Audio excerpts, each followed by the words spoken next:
మనందరికీ తెలిసిందే. అటువంటి పాటలు వినిపించిన సంస్కృతికి ధన్యవాదాలు తెలుపుకుంటున్నాను. మరి ఈనాటి ఈ కార్యక్రమాన్ని గజల్ శ్రీనివాస్ గారు వారి ఉపన్యాసం ద్వారా ప్రారంభిస్తారు. దేవాలయో రక్షతి రక్షితః పరమ పూజ్య అభినవ వివేకానంద శ్రీ శ్రీ శ్రీ శ్రీ పరిపూర్ణానంద మహాసరస్వతి పాదపద్మాలకి నమస్కరిస్తూ గ్లోబల్ హిందూ హెరిటేజ్ ఫౌండేషన్ వ్యవస్థాపకులు శ్రీ ప్రొఫెసర్ వెలగపూడి ప్రకాశ్రావు గారు, వేదిక మీద ఉన్నటువంటి పెద్దలందరికీ కూడా నమస్కరిస్తూ ఈ సభకి విచ్చేసినటువంటి మీకు మీడియా మిత్రులు అందరికీ కూడా స్వాగతం పలుకుతూ, ఈరోజు గోదావరి మహాపుష్కరాలు ఎంతో వైభవంగా జరుపుకున్నాం. కొన్ని కోట్ల మంది ఆ జీవనదులు స్నానమాచరించి చరితార్థులయ్యారు.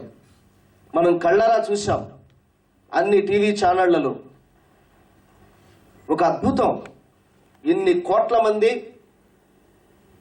ఆ గోదావరి నదిలో స్నానమాచరించి భక్తి ప్రపత్తుల్ని చాటుకోవడం, సనాతన ధర్మంలో ఒక గోమాతకి ఒక నదికి ఉన్నటువంటి ప్రాముఖ్యత ప్రపంచమంతా కూడా చెప్పగలిగాం. మనం అందరం కూడా సనాతన ధర్మం యొక్క నడక గోమాతతోటి, గోపురంతో, ఓ గంగతోటి ముడిపడి ఉందని మరొకసారి మనం చెప్పగలిగాం.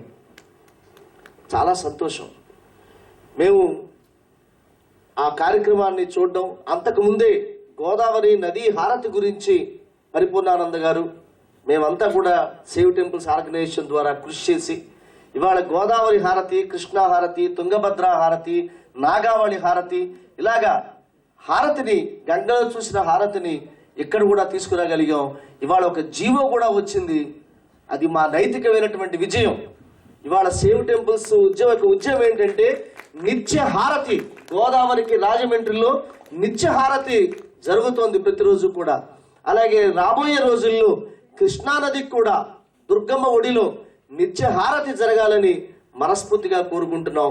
అలాగే తెలంగాణ రాష్ట్రంలో కూడా నిత్యహారతి గోదావరికి, కృష్ణానదికి కూడా జరగాలని మనస్ఫూర్తిగా కోరుకుంటూ, ఆ గోదావరి మహాపుష్కరాల్లో ఆ ఆధ్యాత్మికమైనటువంటి ఆ ఎమోషన్స్ ఏవైతే ఉన్నాయో, ఆ భావోద్వేగాలు ఏవైతే ఉన్నాయో, ఆ పండుగ, ఆ సందడిని ఒక పుస్తకంగా తీసుకురావాలి, ఆ ఫోటోగ్రాఫ్స్ తీసుకురావాలి అన్న ఉద్దేశంతో నేను ఒక్కడనే కెమెరా పట్టుకు వెళితే ఏదో నాకు నచ్చినట్టు తీస్తాను.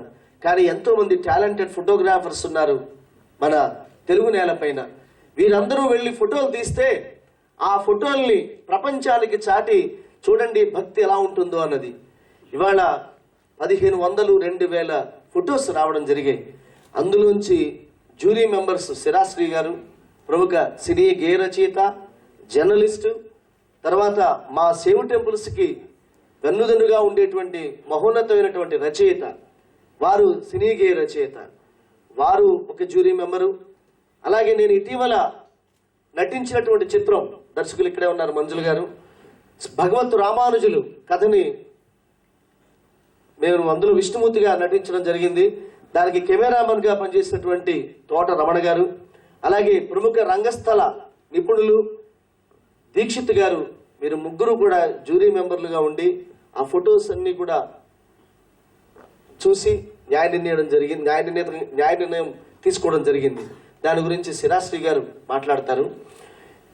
అలాగే ఈరోజు ఆ అవార్డీస్ అందరికీ కూడా ప్రథమ బహుమతి వచ్చిన వాళ్ళకి 50,000, ఇలాగా కేవలం సర్టిఫికెట్స్తో కాకుండా నగదు బహుమతి కూడా ఇస్తే బాగుంటుందని నిర్ణయం తీసుకోవడం జరిగింది. ఆ అవార్డు ప్రజెంటేషన్ అంతా కూడా ఇప్పుడు జరుగుతుంది. అవన్నీ కూడా మీకు అనౌన్స్ చేస్తాం. పత్రికా ముఖంగా కూడా చూశారు మీరు. అలాగే ఈరోజు సనాతన ధర్మ పురస్కారాన్ని అందజేయబోతున్నాం. ముఖ్యంగా స్వామివారి దృష్టికి తీసుకొస్తున్నాను. ఇటీవల నేను చిత్తూరు జిల్లాలో బోయకొండ గంగమ్మ అనేటువంటి దేవాలయానికి వెళ్ళాను. ఇక్కడ కొండ మీద ఉన్నటువంటి దేవాలయం. ఆ దేవాలయం శిథిలమైపోయి చాలా దయనీయమైనటువంటి స్థితిలో ఉన్నప్పుడు పెద్దలు మా శ్రీనాథ్ గారు తండ్రి గారు వారు దాన్ని చేపట్టి దాన్ని అద్భుతంగా చేశారు. తర్వాత మా పెద్దలు రమణారెడ్డి గారు చైర్మన్ గారు అయిన తర్వాత 8 కోట్ల రూపాయలు మూల నిధిగా ఆ టెంపుల్కి తీసుకురాగలిగినటువంటి ఘనత మా రమణారెడ్డి గారు, వారి అర్ధాంగి రతీదేవి గారు, ఆ చైర్మన్ గారు ఇక్కడ ఉన్నారు. వారు ఆ దేవాలయాన్ని రూపొందించిన తీరు చూసి ముచ్చటపడి మేము ఏమైతే చేద్దాం అనుకుంటున్నామో దానిని ఆ దంపతులు చేసేటప్పటికి మేము పులకించిపోయి, వారికి ఏమైనా సరే దేవాలయ పునరుద్ధరణ ఎవరు చేస్తే వారిని సనాతన ధర్మ పురస్కారంతో గౌరవించాలని వారిని ఇక్కడికి పిలిపించడం జరిగింది. వారికి ఈరోజు మీ చేతుల మీదుగా ఆ దేవాలయ పునరుద్ధరణ చేసినటువంటి ఆ చైర్మన్ గారు, వారి హస్బెండ్కి మీరు అవార్డు ఇవ్వాలని, అలాగే ఈరోజు మా సేవ్ టెంపుల్స్ బ్యాండ్ ఫణివంశీ, ఆదర్శిని గారు, స్వరూప్ గారు, వీళ్ళందరూ కూడా అనేక చోట్లకి వెళ్ళి మ్యూజిక్ బ్యాండ్ ఆవు మీద కానీ, అన్నదానం మీద కానీ, గోవు మీద కానీ, అలాగే దేవాలయ విశిష్టత గురించి కానీ మాల్స్లోకి వెళ్ళి ఎక్కడెక్కడైతే ఉత్సవాలు జరుగుతున్నాయో అక్కడికి వెళ్ళి వాళ్ళందరూ కూడా పాడి ప్రచారం చేస్తున్నారు. ఆ మ్యూజిక్ బ్యాండ్ సహాయం మాకు ఎంతో ఉపయోగపడుతుంది. కానీ ఇవాళ మరికొంత ముందుకు తీసుకెళ్ళాలి. ఇప్పుడు ఐసీసీఆర్లో ఎట్లాగైతే ఆర్టిస్టులు ఉంటారో, ఆస్థాన విద్వాంసులు, అలాగా కొంతమందిని ఆర్టిస్టులు కూడా గ్లోబల్ హిందూ హెరిటేజ్ ఫౌండేషన్లో ఇండక్ట్ చేసుకోవాలనే ఉద్దేశంతో ఇటీవల నేను ప్రముఖ సినీ హీరోయిన్ మధుశాలిని గారి యొక్క నృత్యాన్ని, కూచిపూడి నృత్యాన్ని రవీంద్ర భారతిలో చూడడం జరిగింది. ఆవిడ పెద్ద మోడల్, రామ్ గోపాల్ వర్మ గారి సినిమాల్లో ఈ మధ్యన అమితాబ్ బచ్చన్, కమల్ హాసన్ గారితో యాక్ట్ చేసినటువంటి అమ్మాయి కూచిపూడి నృత్యం చేస్తే నేను షాక్ అయిపోయాను. ఈ అమ్మాయికి ఇంత టాలెంట్ ఉందా, ఇంత బాగా చేస్తుందా? ఈ యంగ్ టాలెంట్ ని we have to make use of for our promotion of save temples mission అనుకుని ఆ అమ్మాయిని నేను రిక్వెస్ట్ చేయడం జరిగింది. సార్ నాకు చాలా ఎమోషనల్ గా ఉంది, నేను బోయకొండ గంగమ్మ టెంపుల్ కూడా ఆవిడ వచ్చారు, చూసి సార్ నేను కూడా ఈ ఉద్యమంలో పాల్గొంటాను, ఈ దేవాలయ పరిరక్షణ, గో సంరక్షణ, అన్నదానం యొక్క విశిష్టత గురించి చెప్పేట్టు దాని మీద నేను డ్యాన్సులు కంపోజ్ చేసి నేను ప్రదర్శిస్తా అని చెప్పి ఆవిడ ముందుకు వచ్చారు. ఈరోజు మీ చేతుల మీదుగా ఆవిడని సేవ్ టెంపుల్స్ ఆర్గనైజేషన్లోకి ఇండక్ట్ చేసుకుంటున్నాం అనమాట. ఈ 3 కార్యక్రమాలు మేము ముందుంచబోతున్నాం. ఇవాళ గ్లోబల్ హిందూ హెరిటేజ్ ఫౌండేషన్ ఎక్కడో విదేశాల్లో ప్రొఫెసర్ వెలగపూడి ప్రకాశరావు గారు 78 సంవత్సరాలు మిసిసిపి యూనివర్సిటీలో ఆ దంపతులు ఇద్దరు ప్రొఫెసర్గా ఉండి రిటైర్ అయిన తర్వాత మనవలతో ఆడుకోవచ్చు కదా, కాకుండా భారతదేశం వచ్చినప్పుడు ఇక్కడ దేవాలయాలు పరిస్థితి చూసి, మాన్యాలన్నీ కూడా అన్యాక్రాంతం అవడం చూసి, గోమాత కబేళాలకు వెళ్ళడం చూసి ఆయన చెలించిపోయి గ్లోబల్ హిందూ హెరిటేజ్ ఫౌండేషన్ అనేటువంటి సంస్థను స్థాపించడం జరిగింది. తర్వాత వారు నా దగ్గరకు వచ్చి నన్ను అంబాసిడర్గా ఉండమంటే నాకు ఎక్కడ వీలుంటుందండి అని అన్నా. 2 సంవత్సరాలు నా వెనకబడ్డారు ఆయన. తర్వాత కొన్ని ఫోటోగ్రాఫ్స్ చూపిస్తే నిజంగా నా గుండె నీరైపోయింది. ఏమిటి, నేను సనాతన ధర్మం ఉన్నటువంటి ఈ దేశంలో పుట్టాను, ఈ దేశంలో ఆవు కబేళాలకు వెళ్ళడం ఏమిటి, ఇన్ని గొప్ప గొప్ప దేవాలయాలు, ఋషులు ప్రతిష్ఠించినటువంటి దేవాలయాలు శిథిలమైపోతుంటే నేను గజల్స్ పాడుకుంటూ తిరుగుతున్నానా అని అనిపించి పూర్తి స్థాయిలో 5 పైసలు కూడా ఆశించకుండా ఈ దేవాలయాల పరిరక్షణ కోసం ఉద్యమించాలని ఆ మహానుభావుడితో కలిసి నడుస్తూ ఎన్నో దేవాలయాల కోసం పాటుపడుతున్నాం. మేము చేసేది తక్కువే, ఏదో ప్రచారం ఏదో చేసుకుంటున్నాం, కానీ మేము చేసింది చాలా తక్కువ, చేయాల్సింది చాలా ఉంది. కానీ ఈ మార్గంలో నాకు ఒక అపురూపమైనటువంటి వ్యక్తి యొక్క పరిచయం జరిగింది. శ్రీపీఠం వెళ్ళాను, కాకినాడలో కచేరీ చేద్దామని.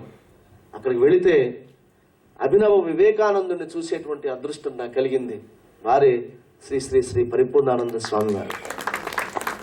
దయానంద స్వామి సరస్వతి యొక్క శిష్యులు, వేదాలు చదువుకున్నటువంటి మహోన్నతమైనటువంటి వ్యక్తి, పలు భాషల్లో అనర్గళంగా మాట్లాడగలిగిన వ్యక్తి. ఇవాళ భగవద్గీత గురించి వారు చెప్తున్నా, దేని గురించి చెప్తున్నా కూడా టీవీలో అందరూ కూడా అతుక్కుపోయి ఉంటున్నాం. ఇవాళ వారు ఒక గొప్ప టీవీకి, భారత్ టుడే అనేటువంటి టీవీ కూడా నేతృత్వం వహిస్తూ సనాతన ధర్మం కోసం, హైందవ ధర్మ ప్రచారం కోసం, మానవతా విలువల ప్రచారం కోసం, మానవ సంబంధాల విలువల ప్రచారం కోసం ఆయన అడుగు కట్టి ఇవాళ ఒక అద్భుతమైనటువంటి సత్ ప్రపంచాన్ని సృజించాలనేటువంటి ఉద్దేశంతో భారత్ టుడే అనేటువంటి ఛానల్ కూడా వారు ముందుకు తీసుకొచ్చారు. మనమందరం కూడా వారికి బాసటగా నిలవాలి. ఇవాళ వారి స్ఫూర్తితోనే అక్రమ మైనింగ్ చేస్తూ వకుళమాత దేవాలయాన్ని కొట్టుకు తినేస్తుంటే వారు నేను కలిసి పాదయాత్ర చేసి దాన్ని ఆపగలిగాం. కోర్టుకు వెళ్ళి ఒక స్టే తీసుకురాగలిగాం. ఇవాళ వకుళమాత గుడిని కాపాడుకోవడానికి ప్రయత్నం చేశాం.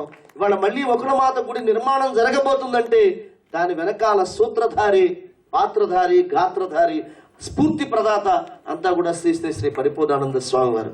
వారు గనక ఇవాళ రాష్ట్రం అంతటా కూడా సంచరించి ధర్మ ప్రచారం చేయకపోతే ధర్మం ఇక్కట్లో పడేటువంటి పరిస్థితి ఉంది.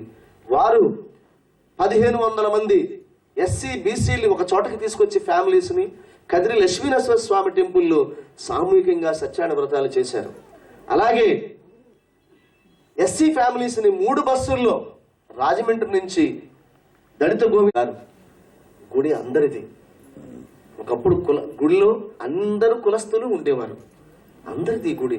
కానీ ఇవాళ గుడి కొంతమందిని దూరం చేసుకుంటోంది, కొంతమంది స్వార్థం వల్ల.